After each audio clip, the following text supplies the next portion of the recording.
The Director General of the National Intelligence Agency, NIA, Ahmed Rufai Abubakar, has submitted his resignation to President Bola Tinubu after serving nearly 7 years in the position. Abubakar, who was appointed by former President Muhammadu Buhari, confirmed the development while speaking to journalists. He stated that President Tinubu has accepted his resignation, describing his move as a routine procedure. He also expressed gratitude to the president for allowing him to serve for the first 15 months of the new administration, having occupied the office since 2018. I'm away from that now, and now on. Members of the Islamic Movement of Nigeria took to the streets of New Kari along the popular Abuja-Kefi Expressway located in Nasarawa State to protest against the alleged killing of some of their members at several protests across the country. The protesters, who were seen at the border community between the federal capital Abuja and Nasarawa State, have called for justice for those they say were allegedly killed by security operatives.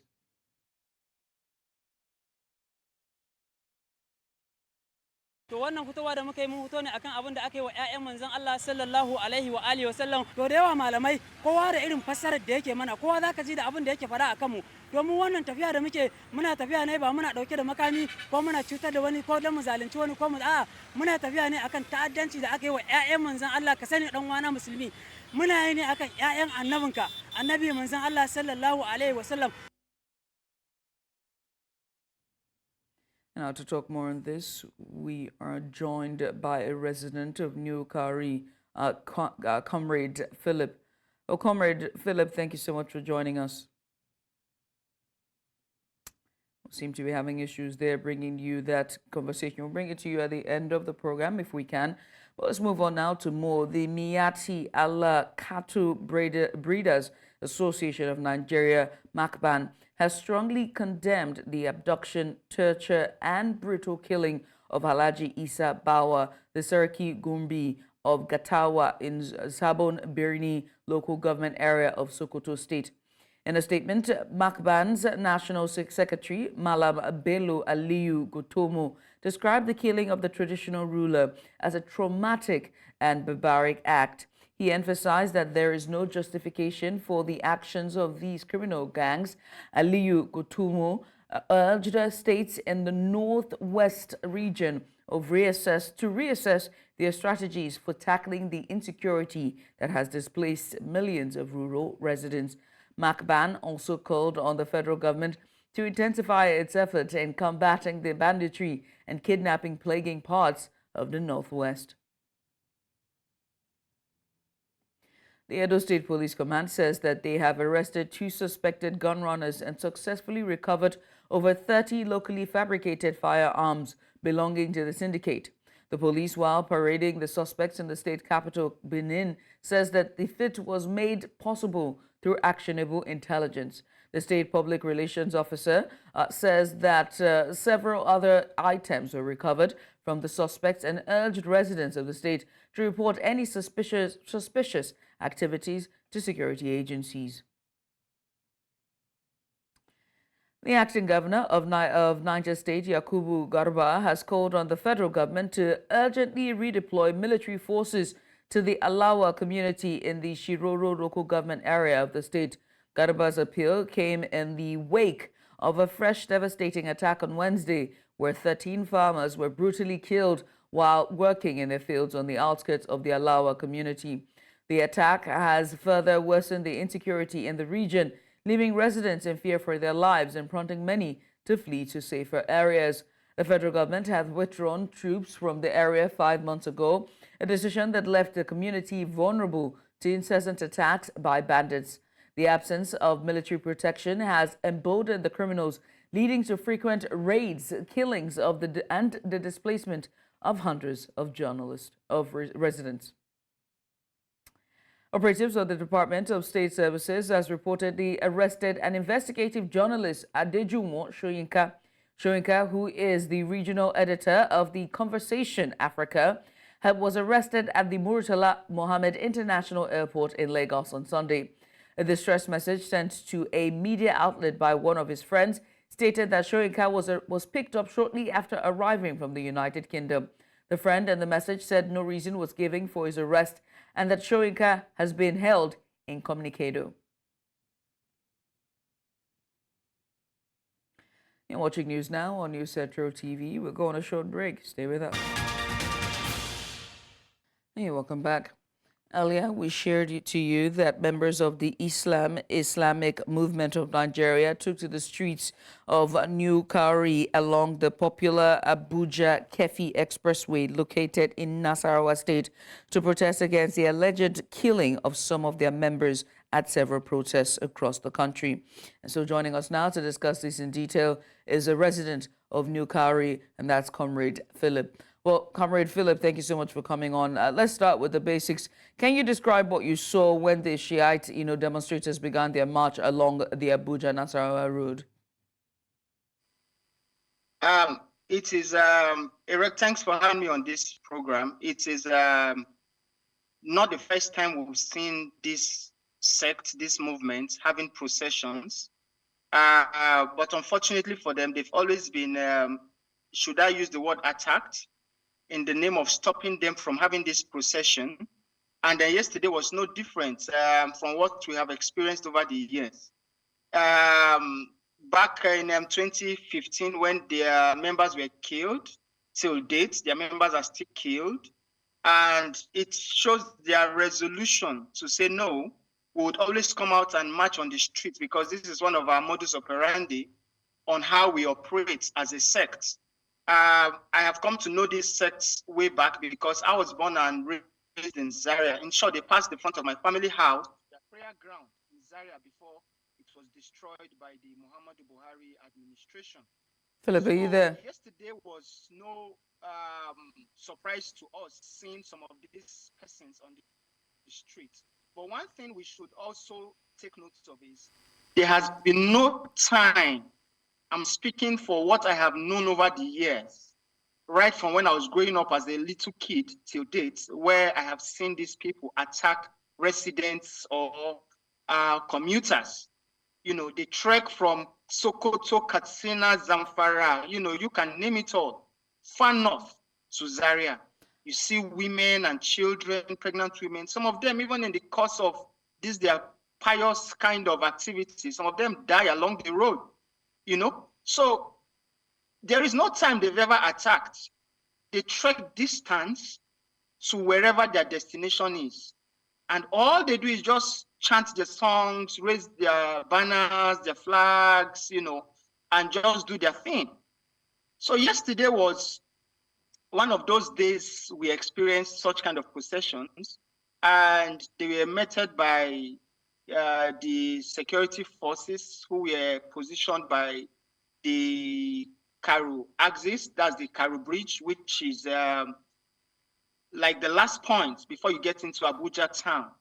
So these people from Massacre, there's a place they call Massacre, they had this procession down until the new Karu bridge, until they had that prevention from going into the Abuja town. But one thing is for sure, these people will keep asking for justice.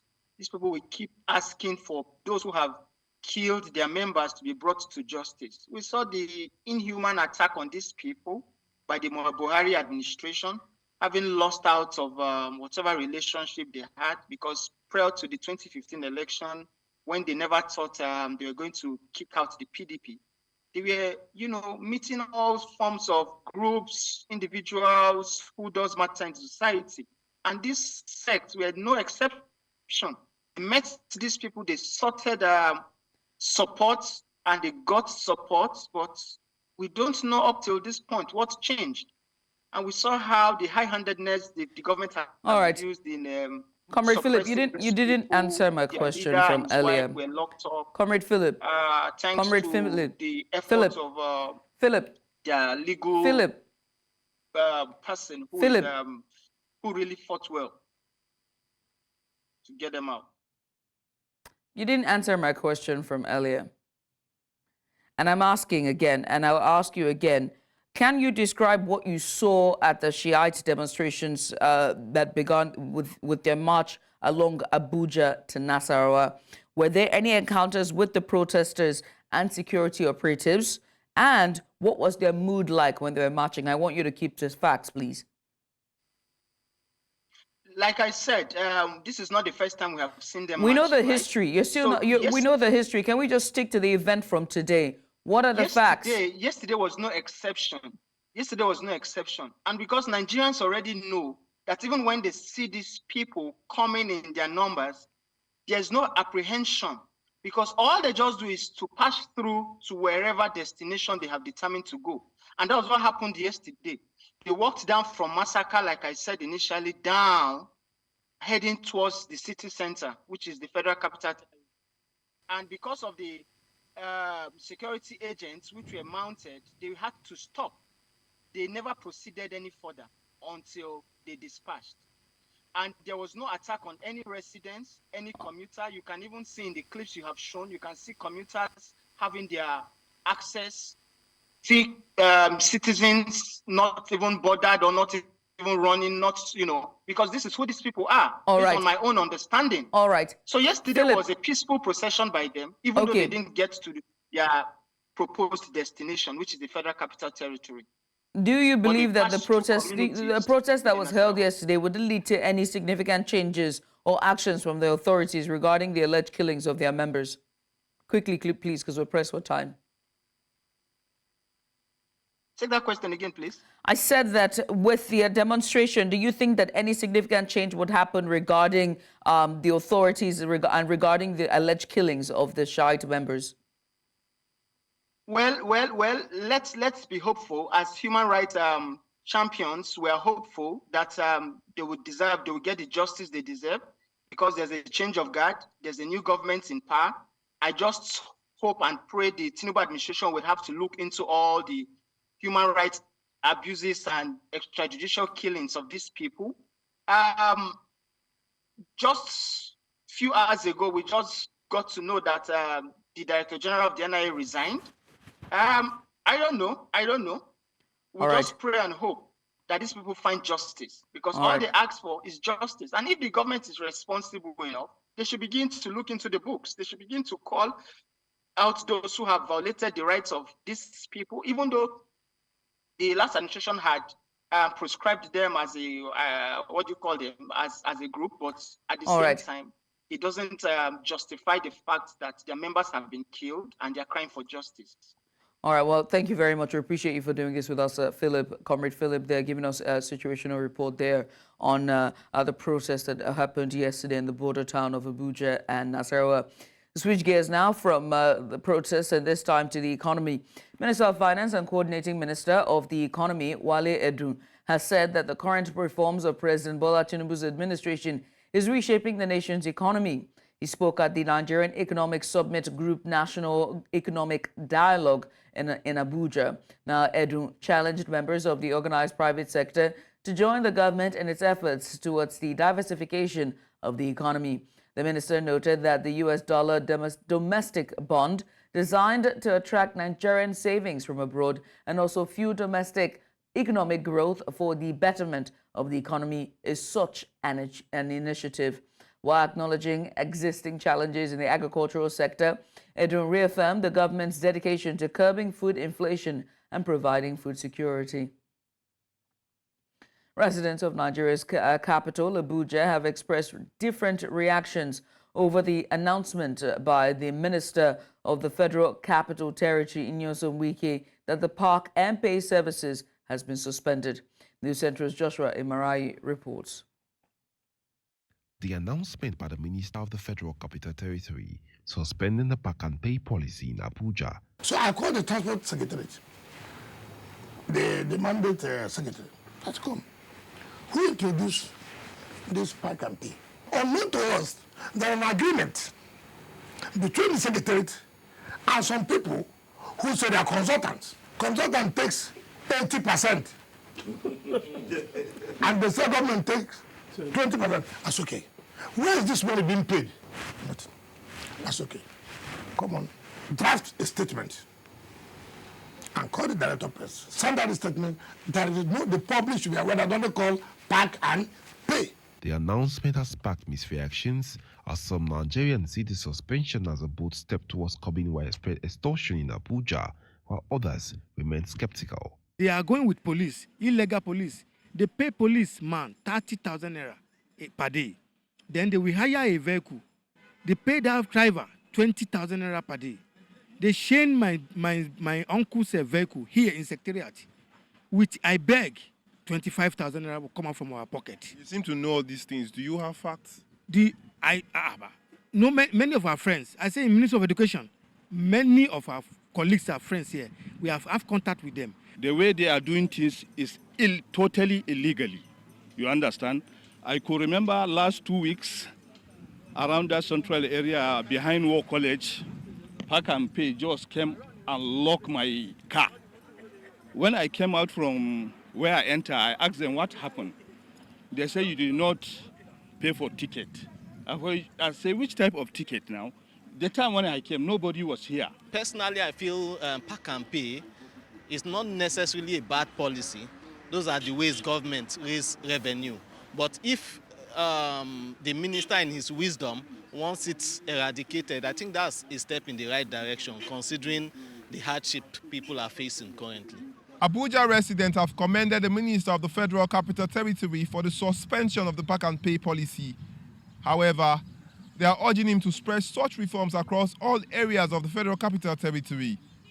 In Abuja, reporting for News Central, I am Joshua Imarayi. And now to judicial matters.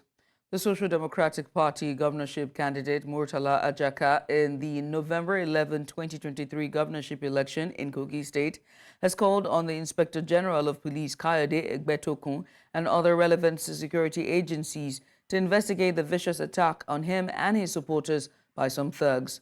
Ajaka and his supporters were attacked at the Supreme Court in Abuja on Friday after the 5-member panel of justices of the Apex Court in a judgment dismissed his appeal challenging the election victory of Usman Ododo of the All Progressives Congress for lacking in merit. Ajaka, in a statement on Saturday, condemned the attack on his person in the strongest terms, terming it an assault on democracy itself. And now to a bit of culture.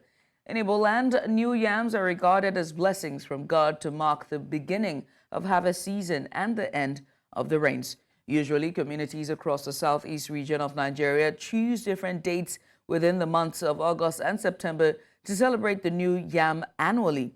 Now, in this report, News Central's Chinwe Ugedi brings us some insights into this festival. Take a look. Yam, the most important and celebrated food crop in the entire Igbo land, gained prominence from way back.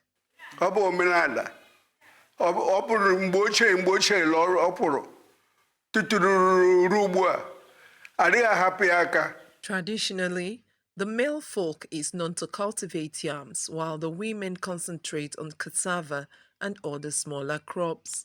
This apparently made the crop become associated with patriarchy, though not consumed by only men. In the olden days, it was a man's pride to cultivate yams and own a barn, either in his compound or the community's barn. The New Yam Festival is as old as Igbo tradition and will always be celebrated by sons and daughters of the region. It is God, the Achi, that gives them the harvest.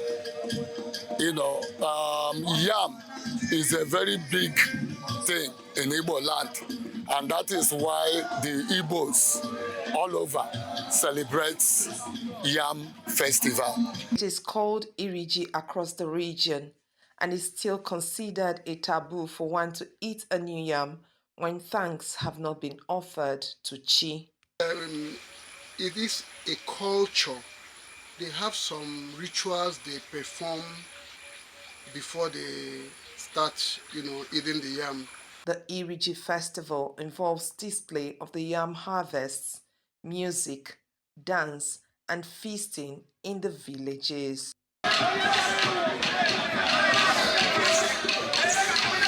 Naturally, the new yams being celebrated are from the farms of locals.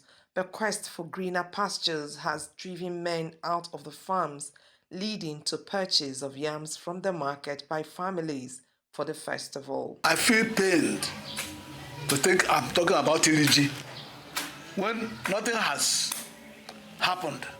We no more have yam. However, some men like Ndubisi Onyema from Okoyi Beku is the reason the new yam can still be celebrated with dignity. The high cost of yams notwithstanding, some Igbos still patronize yam sellers during the festival. But I know as long as yam is food, you can get to the market, buy it, and make food available for you and your household. The traditional ruler of Ibeku Ancient Kingdom, Eze Samuel Onoha, says those who condemn the festival are ignorant of the essence.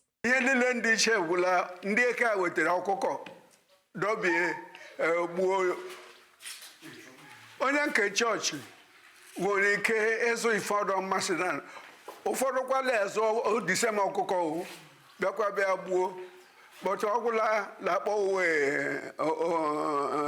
ọbasị nọ n'elu. As the people continue to enjoy the festival with their yams, it is hoped that more people will pick interest in cultivation of yams in the vast lands available in the region. In Omaha for News Central, Chinwe Ugele. Now to health matters. The Nigeria Center for Disease Control says that it is increasing the number of laboratories to enhance its capabilities to detect cases of monkeypox to avoid it spreading in the country. Now, this was made known during a joint briefing with the World Health Organization to update stakeholders in Nigeria on the current situation with monkeypox and efforts to curtail its spread. Our correspondent Idong Joseph reports. Since the beginning of 2024, about 2,863 confirmed cases with 517 deaths caused by monkeypox have been reported across 13 African countries. This alarming increase is linked to a new strain of the virus which emerged in eastern Congo and has since been detected in Kenya, Rwanda, and Uganda. With about 19 states in Nigeria, including the Federal Capital Territory, recording at least one confirmed case, the Nigeria Center for Disease Control and the World Health Organization has convened a meeting to brief stakeholders about the situation in Nigeria. Called in stakeholders, partners, including ambassadors from various countries, EU, Africa, even Japan. We're briefing them on this Mpox situation in Nigeria, our response activities in Nigeria, and the ability to brief on the African situation and what is happening in the world. With the number of confirmed cases in the country now about 40, the Director General of the NCDC says that there are efforts to increase screening centers for quick detection of cases to avoid further spread. All the cases we've seen so far were confirmed using genomic sequencing in 2 labs, NRL, National Research Lab in Abuja here and in Lagos. But because of the spread, what is happening, we need to increase the number of laboratories we're going to use again to test. So we're including NIMA, we're including LUTH, we're including SG, that's the African Center for Genomics, I think in Ushubu, I think. Though Nigeria is not on the list of high-risk countries, the World Health Organization has emphasized the need to remain vigilant. With cases reported as far as Europe or Asia, and Nigeria is not it's not safe until this overall event is safe. So we'll continue to work with the government. With the spread of monkeypox majorly through contacts with infected animals or humans, the agency has called for intensified efforts to sensitize citizens about the disease. In Abuja for News Central, I am Idong Joseph. The Voice of Nigeria says that it is set to begin broadcast in Mandarin and Portuguese as one of its official broadcast languages. In a bid to enhance communication between Nigeria and China. The Director General of VON, while speaking at the Southern Africa Development Community Celebration Day in the nation's capital, Abuja, says that the Voice of Nigeria hopes to bridge language barriers between Nigeria and China. Based on current realities and the need to deepen opportunity in shaping narrative for Africa and Africans, I'm also engaging with Chinese government to start broadcasting in Mandarin and also in Portuguese, understanding that we need to connect with ourselves. I'd like to encourage the ACDC country on behalf of Nigerian government that we have a role and we must be very deliberate and intentional about telling our stories. Because if you go to all these nations, either it's in ACDC or ECOWAS or East Africa, and you go to destinations, you will not find Africans on those destinations, tourist destinations. These destinations are dominated by people outside the continent. We need to encourage travel within the African continent. I have been privileged to be in several destinations in Africa where I look odd out, a very beautiful destination. So I want to encourage ACDC country that beyond this hall, we need to strike partnership. You need to encourage journalists from Nigeria to visit various countries in ACDC and also vice versa, so that we can get to understand ourselves and also understand that we have a responsibility to continuously build positive narrative.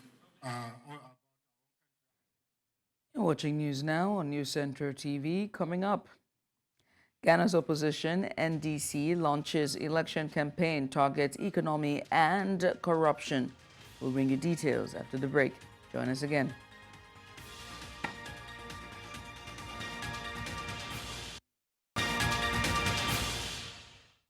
Ghana's main opposition party, the National Democratic Congress, NDC, unveiled its agenda for the upcoming presidential elections on Saturday, promising to combat corruption, rejuvenate the economy, and create jobs. The NDC rally in the coastal town of Winneba drew thousands of supporters clad in the party's signature green, black, red, and white, who celebrated with dancing and chanting while waving placards. Former President John Mahama, the NDC's candidate for the December 7 elections, delivered a speech highlighting the challenges facing Ghana under the current New Patriotic Party (NPP) administration, led by Vice President Mahamuda Bawumia. The party pledged to address unemployment, tackle the alarming depreciation of Ghana's cedi currency, and establish special courts to handle corruption cases.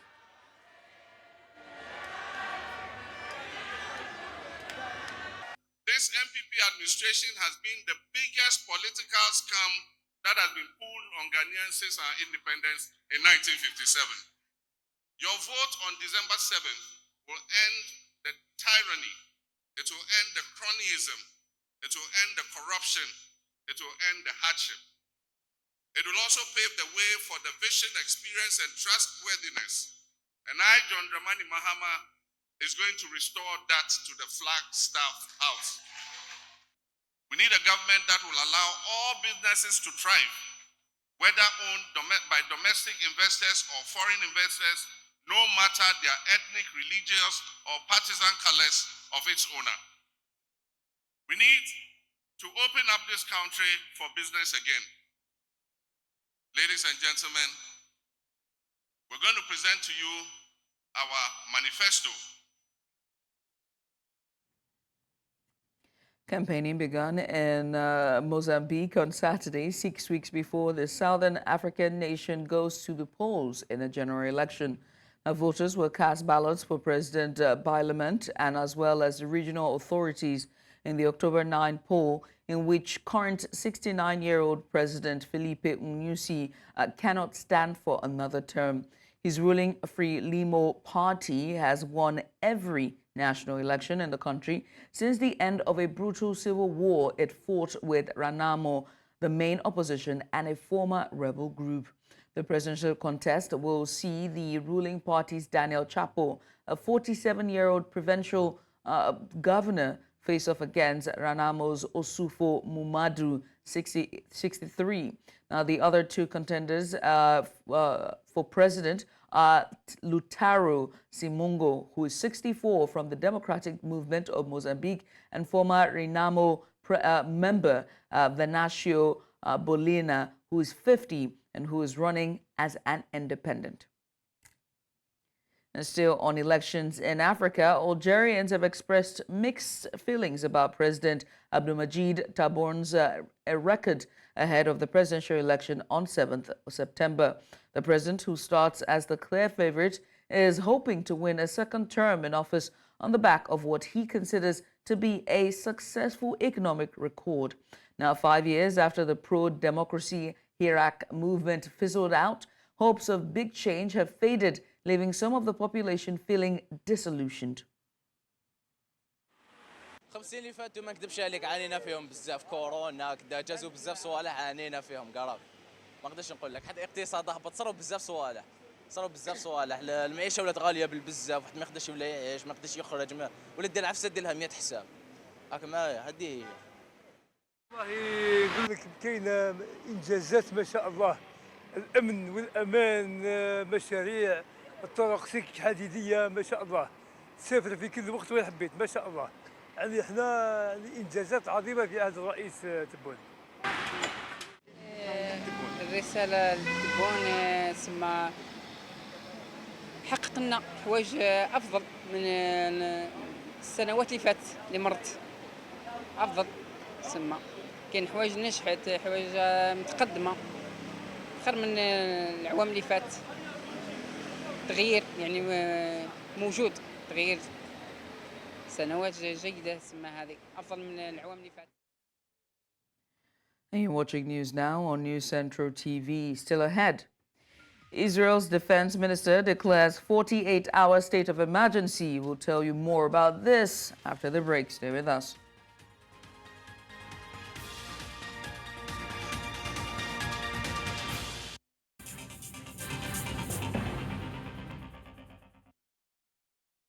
And news reaching us at this time says that protests are currently underway around Wasu Market and Bega Junction in Abuja, where officers of the Nigerian police are using tear gas to disperse the demonstrators. There are unconfirmed reports that one person has been shot dead during the unrest. We'll continue to bring you updates as more information becomes available. And now for more news here, just a bit of an update there to remind you that news reaching us where there's some says that protesters are currently protests are on the way around the Wasu Market and the Beja Junction in Abuja. Now, we do not know. We have heard unconfirmed reports of one person dead at this time and that the Nigerian police are using tear gas to disperse the demonstrators. But we'll bring you more update as the story continues to unfold. We'll switch gears now, and this time to Israel, where Israel military has warned residents of areas in southern Lebanon where Hezbollah operates to leave immediately as it carried out a series of preemptive strikes against the Iran-backed militant group. In an Arabic language statement, the military advised anyone in the vicinity of Hezbollah-operated regions to leave immediately in order to protect themselves and their families. He adds that the IDF military will take necessary action to safeguard Israel's civilians and will also provide an update on the most recent events in the upcoming hours. From right next to the homes of Lebanese civilians in the south of Lebanon, we can see that Hezbollah is preparing to launch an extensive attack on Israel, while endangering the Lebanese civilians. This follows more than 6,700 rockets, missiles, and explosive UAVs fired by Hezbollah at Israeli families, homes, and communities since October 8th. We warned the civilians located in the areas where Hezbollah is operating to move out of harm's way immediately for their own safety. Hezbollah's ongoing aggression risks dragging the people of Lebanon, the people of Israel, and the whole region into a wider escalation. And still with Israel and Gaza war, Defense Minister Yoav Gallant has announced a 48-hour nationwide state of emergency from 6 a.m. Sunday after the Israeli military launched what it called preemptive strikes in Lebanon. According to a statement issued by his office, Gallant says that the declaration on the state of emergency enables the IDF military, the Israeli military, to issue instructions to the citizens of Israel, including limiting gatherings and closing sites where it may be relevant.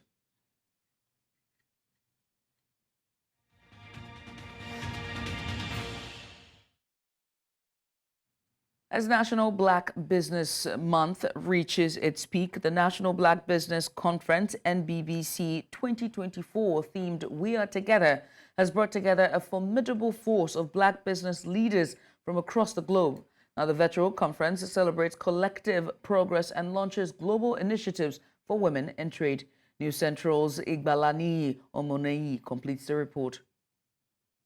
Women make up nearly half the global population and play a vital role in driving economic growth and reducing poverty worldwide. As entrepreneurs, women own or manage over 30% of small and medium-sized enterprises globally, contributing significantly to GDP and job creation. According to the World Bank, businesses owned or managed by women generate employment opportunities and stimulate local economies in both formal and informal sectors. Recognizing the importance of empowering women entrepreneurs, the National Black Business Conference launched the Connecting 1 Million Women Who Trade CWT initiative. CWT aims to connect and empower 1 million female entrepreneurs involved in international trade, starting in Africa, the Americas, and the Caribbean. The way we're going to do this is by connecting with 5,000 business associations and cooperatives, where each organization has a membership of 200 women. It's a real simple formula, and this initiative is going to be done over a period of 14 months, just to get started. The extent that your local organization may not qualify, or if it does, there would be opportunities to join, let's say, a national organization that is a partner and benefit in all the ways that Ian has just described. In Latin America, we are a number of businesses that could be part of those 5,000 associations and can count with our commitment as Global Coalition Against Systemic Racism as partner of this initiative. These private sector programs seek to harness the collective power of women in trade while also addressing key issues such as gender discrimination, access to education, availability of funding, and child marriage, amongst others. We have to let it be normalized that we're addressing issues of gender discrimination, we're addressing issues of girls' education, access to quality health care, access to financing and funding. When we work together, we can build things a whole lot stronger. So I see this initiative going very, very far. And I think collectively, we're going to be able to build a really strong ecosystem for women here in the U.S. and women abroad as well. And I believe that this initiative that would create a networking ecosystem for women is one that should be supported. Empowering female entrepreneurs is critical to finding solutions to economic inequality and poverty reduction worldwide. Through multi-sector initiatives like CWT, the full potential of women in trade can be unlocked while reaping the rewards of increased growth, reduced poverty levels, and a more equitable global economy with opportunities for all. In Lagos, for News Central, Igbalani Omani.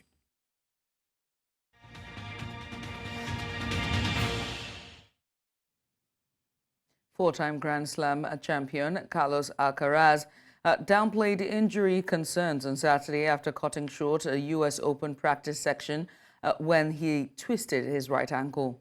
Alcaraz won his first Grand Slam title at Flushing's Meadows in 2022. He piled up 3 more since then, including this year's French Open and the Wimbledon. But after he swept past Novak Djokovic in the Wimbledon final, he was bitten by the 24-time Grand Slam champion in the Paris Olympics final at Roland Garros. Now, in his final, or his only scheduled U.S. Open tune-up, Alcaraz crashed out of the Cincinnati Open, uncharacteristically losing his cool as he fell in 3 sets to French veteran Gael Monfils. Now, Alcaraz, who later apologized for smashing his racket in frustration, called it the worst match that he ever played in his career. And that's all at this time. But before we go, let's take another look at some of the major stories. Nigeria's intelligence chief Ahmed Abubakar submits resignation from office. Opposition party unveils its vision for Ghana's future ahead of presidential elections. Sudan Army Chief General Al-Burhan refuses to negotiate with rival paramilitary forces. Now remember that you can send us your eyewitness report to the WhatsApp number now showing on the screen. And while you're at it, make sure to follow us on social media. We're at News Central TV. You can also watch News Central live on DSTV channel 422, Star Times channel 274, Avo TV, and YouTube. Many thanks for watching. I am Judith Atibi.